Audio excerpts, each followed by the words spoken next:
Hi,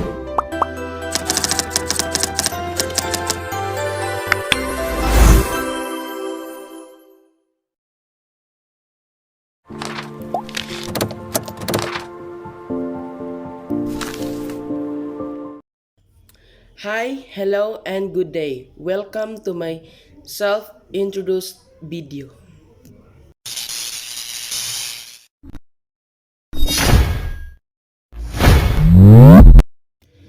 I am Dan Mike Ulaya and I am 18 years old and I live in Purok 5, Baracayo, Dalian Plantation.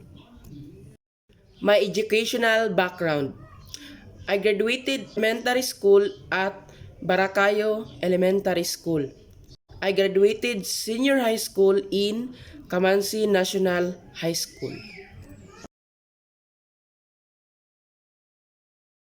My personal hobbies.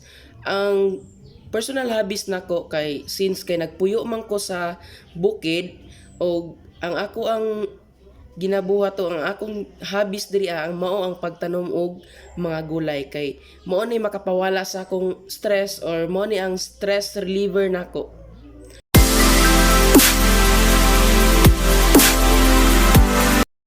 So, i-share nako ang ako ang dreams.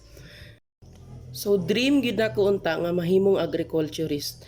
Pero wala ko naka-enroll nga agriculturist. So mao to nga nag-enroll ko sa DCC o gipili nako ang TLE kay part lang gyapon ang TLE sa mga livelihood o ang pag-agriculture.